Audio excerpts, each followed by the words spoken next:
Right boys, TBC's launch is not too far away, and we are checking out some content on how to play the TBC launch Solheim was correctly. right. This video right here is going to be a video by Meta Goblin. You're going to make these 10 fatal mistakes in TBC Anniversary. I hope I don't make any of these mistakes, but I mean, I don't even know what they are at the moment, so let's find out. Alright guys, and welcome to another video. Today we're going to be covering the top 10 most common If this is going to be another video telling me about the mistakes of going Aldor or Squires, man, bro... mistakes new players will make in TBC Classic. By avoiding these mistakes, you will save yourself hours and hours playtime and probably quite a lot of gold. First point on this video, Shatar reputation mistakes. Everyone is probably going to make this mistake. But do not, under pain of death, do any Shatar quest or Tempest Keep dungeon until you are honoured with the Shatar, apart from the Karazhan achievement run. But it may be thinking, you know, Meta Goblin, bruv, I need those rep items as soon as possible. Why would you tell me not Bro said bruv. to farm Shatar rep? And the reason is because every time you turn in a Scryer or Aldor rep item, you gain 50% of the rep gained secretly as Shatari rep. It doesn't actually appear on the screen that you get the rep, but if you look at your reputation bar, it will increase and it will go all the way up until honoured by using this method. You can farm Aldor or Scryer rep with items like Sunfury Signets and Fell Elements that can be found in the open world and in dungeons. You will need to grind this reputation anyway because you will need the shoulder enchant, so you may as well kill two birds with one stone. But when you're honoured, that's when you can start to do the quests in Neverstorm, do the key quest for the Alcatraz, and then just do your standard normal rep runs. The next big mistake people make is picking the incorrect Shatterer City reputation, which is obviously either the Aldor or Scryer reputations. The reason why people make mistakes of this is because they look at the short-term rewards that you get from the reputation rewards at honoured and revered, and then they just go for that. Whereas you need to be thinking more long-term because you are going to replace those items probably very quickly in tier 4 and tier 5 raiding. And then you want the best in slot shoulder enchants. It's also important to note that the Shattered Sun Exalted Necklace rewards will give you different benefits, different proc effects, depending on whether you have Aldor or Scryer reputation at Exalted. By the way guys, if you're still trying to catch up for the TBC pre-patch, the best way by far to do that is to get a leveling add-on which just tells you exactly where to go in the exact right order. Rested XP, baby, right? To massively save time. I recently have been leveling with my friend who has absolutely zero experience with World of Warcraft, and we actually managed to get to like level 15 in 3.5 hours. It's ridiculously fast, grinding like 15k XP per hour.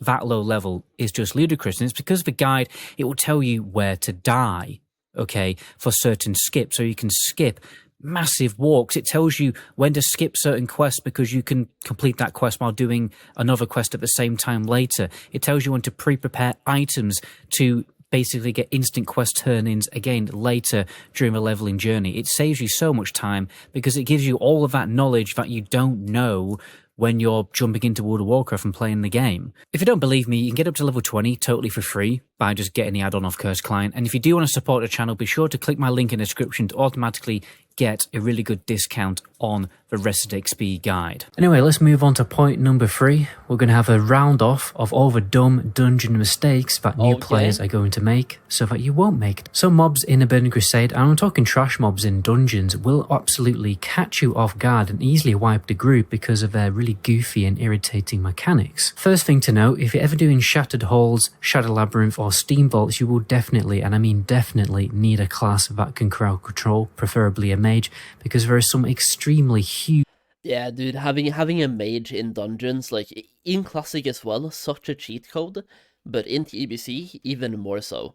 It's just the amount of control a mage brings is huge. Just blizzard kiting, for example, CCing, they have water elemental now, they can stun everything, or not stun, but like freeze, right? You can polymorph a healer, yeah, you can counterspell, right?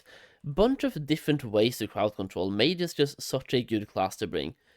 Which I think this is why a lot of prot paladins, for example, want to have a spell cleave group right now.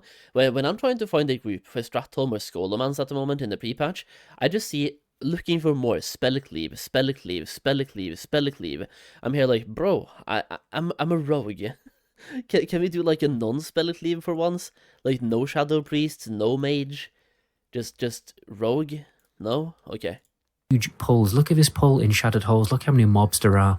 You will need to pull all this in one go. You're going to need a lot of CC. The Blood Warders in Botanica will pop a spell reflect, which actually go onto multiple different enemies, right? And if a warlock casts Seed of Corruption on that reflect, the Seed of Corruption will reflect onto the warlock. And if 2 warlocks do it, it will just explode and entirely wipe the group. Goes without mentioning that CC will be reflected and dots will be reflected and everything awkward like that. So a lot of the time, the spellcasters honestly can't do that much. So yeah, casters should probably just use their wand on those enemies, or if you're playing a balanced druid, just go into cat form or something like that. The Alcatraz Sentinels in Alcatraz have a constant flowing chain lightning ability, right? Which the tank can just about deal with. Melee DPS, just forget about it. Stand out and fight to live another day. The Death Watchers in this dungeon will wipe the entire group if you don't kill them fast enough. And also remember to kill the corpses because they continuously spawn protein horrors, which will very likely attack the healer, and that can be very difficult to deal with. The Technicians in Blood Furnace will throw mines at you, and they can very easily one-shot you on heroic mode, so be careful of that.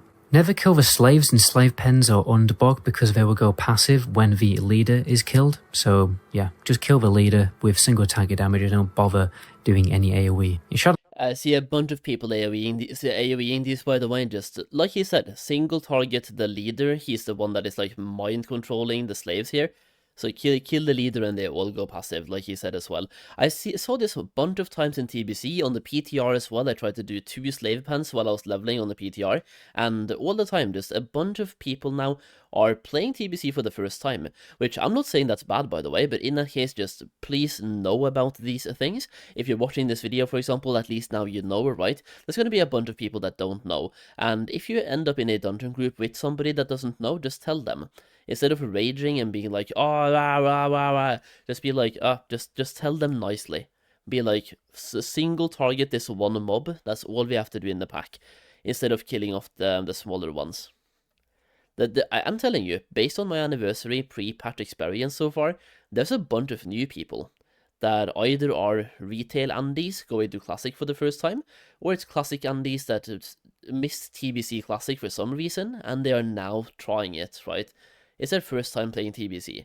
Or maybe they played back in 2006 and they haven't played since, and, well, that was a long time ago. People forget stuff. And also the game was just way different back then. We play the game very differently now. Labyrinth, remember to pull the Fell Overseer back because he will fear the tank, and then you'll just pull all those mobs in the room, so you got to pull that one back. And also remember in Shadow Labyrinth and Mana Tombs to clear the whole room of the second boss for Shadow Labyrinth and the first boss for Mana Tombs. Otherwise, if you pull that boss, all the mobs in the entire room will pull too. For a 4th point, do not forget to grind up your defense skill as a hunter or a caster. Everyone else probably already has it maxed. Yeah, dude, I was doing this on my hunter while I was leveling, and I realized, like, bro, I had 50 defense skill at level 40. It's not exactly optimal. So yeah, hunters and especially warlocks, skill up defense, holy, because you just end up never taking a hit. You always fear the enemies, you have a Void Walker going, you have a Felly Guard going, like, I don't know, skill up defense. It's honestly quite smart. Otherwise you'll be level 70 with a defense skill of a level 60, and the one time you kind of want to have defense skill, you're just going to be one shot. Out, especially if you leveled as Enhancement Shaman for the Shaman. But anyway, a caster without max defense skill will get one-shotted on a rare occasion that they pull aggro. It does happen from time to time, especially if you have your threat dropping ability on cooldown. And then sometimes it's actually totally unavoidable because, for instance, the Ogres in Gruul's Lair and Kargath Bladefist, the last boss of Shattered Halls, will charge random members of the group and inflict critical, life-threatening melee damage, basically one-shotting melee damage if you do not have your defense skill maxed out to 375. So go and sit on a mob. Void Walker threat is shit. It is, but there's many ways to play around that. I mean, I was one of the fastest leveling warlocks on hardcore, for example, and while every other warlock was going for a face tank drain build or succubus build, I went Void Walker. I was one of the fastest warlock levelers out there. And the thing is, people just treat the warlock void, the voidwalker as a hunter pet, and they're like, oh, so I'll send my voidwalker on one mob, and then I'm going to pump that mob. That is the wrong gameplay as a warlock. As a warlock, you send your voidwalker on a mob, you throw corruption and maybe curse of agony on the mob, and nothing else. You then pull a second mob, and you start by throwing damage over times on that mob, fear the mob away, and wand while he's feared. When he goes out of range from the wand, you pull a third mob, full damage over times, fear that one. The other mob you just feared now is going to come back at you with like 30% health. You wand him down while kiting, and then when the third mob comes back, you pull a fourth mob. And during this time, your Voidwalker has killed the first mob as well. And because you only use corruption and agony, you don't rip threat. It's just when you start wanding on top of it, you do rip threat. But you're just like, you're using the Voidwalker to keep one mob in combat with him all the time, with you doing like minimal damage to that mob. And then you go, pull a second one, pull a third one. When the second one dies, you pull a fourth one. Just constant pulling. And just let him, do melee hits to you and get that defense skill grinded up. For our fifth point, we have forgetting to loot constantly in dungeons. A number of reasons why you should always be looting constantly in dungeons. First of all, dungeons drop non-green rep items that won't be rolled for, like the Coilfang ornaments and marks of Sargeras and Sunfury signets like we mentioned before. And obviously those are really good rep items that you need, and the only way to loot them is, your personal loot. There's also other things like Neverweave Cloth, and some mobs will actually drop motes, which can obviously sell for a decent amount on the auction house, so yeah. Always be looting. Number 6, not waiting for everyone to turn in the flipping Ring of Blood quest. This is so frustrating and everyone makes this mistake. So the Ring of Blood is a quest chain where you kill mobs in an arena for truckloads of XP. It's definitely worth doing. Yeah. But people are too quick about turning in the quest and accepting the new one, which was... Yeah, like if you turn it in here, then you accept the next one instantly. You're basically... Yeah. You're messing up the entire group. Wait for everybody in the group to hand in the quest, otherwise you're gonna have to kill the same mob again. It's so bad. It happens every time. I leveled up multiple characters in TBC Classic, and I don't think I had one character where I got a clean run of Ring of Blood without anybody messing up. It happened all the time. Messes everything up because you can't take the new quest while still on the last quest, which means every... Now, thankfully, on launch, this will not be a problem, because the quest giving NPC will be absolutely spawn camped, so somebody's gonna summon the next boss all the time anyway, so not really a problem on launch, but later in the expansion, it will be a problem. Party member ends up out of sync. That being said, on the launch, there's gonna be a whole different problem, because now there's gonna be like 15 groups doing Ring of Blood at the same time, so good luck. People fall behind and then they're forced to kill mobs that they don't need to kill, and the people who get too far ahead, they just leave the group when they're done, right? Remove auto turn-ins for this quest. No, you don't even have to do that, man, because the turn-in quest and the accept quest guy are two different NPCs. So like auto turn-ins or auto accept has nothing to do here.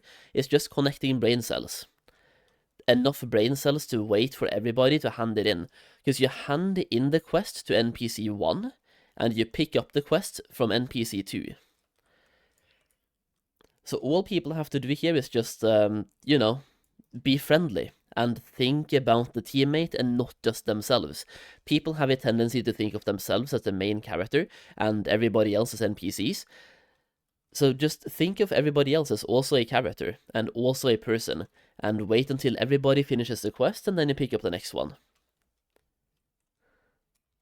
Then you have to start all over again. Really, really frustrating. So be patient, and every time you're turning in each quest, wait for everyone else to turn in the quest too. And if you end up a little bit further ahead than the other people, let the others catch up. Let's talk about some Karazhan mistakes. So the first big mistake people make is not bringing a priest for every single run. You will need Shackle Undead, otherwise it's going to be very difficult for you to do certain trash pulls in the raid, and also some bosses like Morose. This doesn't mean you need like 3 priests per, 25-man raid group, because obviously there's space for Shadow Priests too. You also want a decursor in every group, which can either be a mage or a druid. Otherwise, again, it's going to be very frustrating and very difficult for you. Paladins, remember that you can use Turn Evil as a very useful CC for when Shackle Undead fails, but obviously be very careful of it because it is a fear. And overall, you want to be extremely careful in the first big room of all the undead servants and everything like that, because yeah, that one can be very difficult if people are doing it for the first time. Take your time and pull as little as possible with each pull. For number 8, we have not doing dungeon pre-quests. So the majority of TBC dungeon quests, you can get them very quickly by, the quest hub close to that dungeon, or sometimes even just outside the dungeon. But there are some lesser known dungeon pre-quests from longer chains that actually give really good rewards when you finally finish them. For instance, the extremely long Horde quest chain that gives the quest the Assassin in Hellfire Peninsula eventually leads in. Those quest rewards were actually not too bad though. 3 socket slots on them as well. Yo, I've forgotten about some of these quests, man. I can't wait to play TBC. The Assassin in Hellfire Peninsula eventually leads into AC and gives a really good loot at the end. You also got I See Dead Draenei and Book of Fell Flames chain that eventually goes into Shadow Labyrinth. So do you... You see what I'm seeing, by the way? GM mode is off. Yeah. So do your research, get the add-on called Atlas Quest, which basically every time you look at any dungeon in Atlas, it will also list all of the quests that you can do in that dungeon. Definitely recommend getting that add-on, doing research into all these cool pre-quests. Don't do AoE damage too early. So this isn't Wrath of the Lich King yet, where every single tank has AoE damage and their threat is massively increased, okay? You need to give the Protection Paladin 5 seconds before you can start to use your AoE DPS. And for our last point, for the love of God, avoid those Fellboars, okay? They're the most irritating mob in the world because they don't just come up to you and deal damage and have a chance of dismounting you. They're extremely likely to dismount you because they charge at you the second you are in their aggro circle, which it doesn't actually take, you'd have to be that close to them for you to be in their aggro circle. Then all of a sudden you're getting charged by a big boar, he's whacking you in the back and you get demounted. So avoid them as much as you can. My recommendation is, if you have to get near one, face one face to face, let the charge go off, because they can't demount you, or shouldn't be able to demount you if you're facing them, because you have to wait for them, for them to actually daze you, and they can't daze you if you're facing them. So face them, soak that charge, and then jump away while rotating your character in the middle of the jump to be facing the Fellboar to try and get an escape going. But majority of the time you are just going to have to demount and kill him. Anyway guys, that's where I'm going to end the video there. Please subscribe for more videos like this coming very, very soon. My name is Medigoblin. Until the next video, ciao. Okay.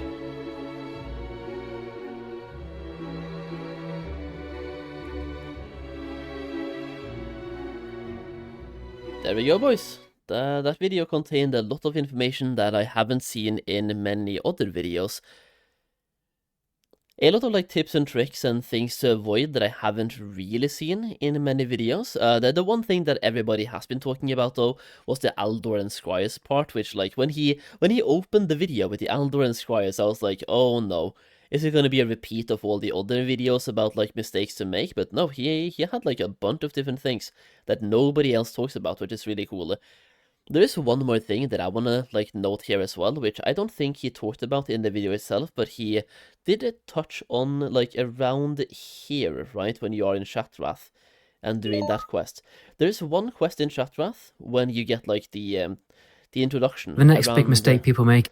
Around here, when you're supposed to talk to the Naru, and you have this whole Welcome to Shattrath quest, right? You're supposed to follow this one thing around, this mana dude around Shattrath. You can just wait. You can pick up the quest, go get food, get a drink, take a break, stretch your legs, get some blood flow. I don't know, just do anything. You can just go AFK, and the quest completes itself. So if anybody, I think the quest takes about 7 minutes or something, so you have a lot of time. You can just do just about everything. And if you're pulling an all-nighter, for example, or you're leveling in one session, this is the perfect time to take an active break in the game itself. You'll be about level 65, so you probably have been grinding for between 10 and 20 hours, in which case it's a good time to take a break anyway. But yeah, I just wanted to mention that real quick there. I am currently skilling up the last bits of my professions, by the way, so I'm doing a little bit of that off screen at the moment while we watch that video right here. I'm 277 herbalism and 290 mining. The last pieces here might be a little bit difficult to get, but I mean, hey, we still have a week, so... We need 23 more skill points in herbalism, need a little bit more mining. It's not super important, because like the herbalism we can get in Outland as well, but it's just, I want to have them maxed before TBC.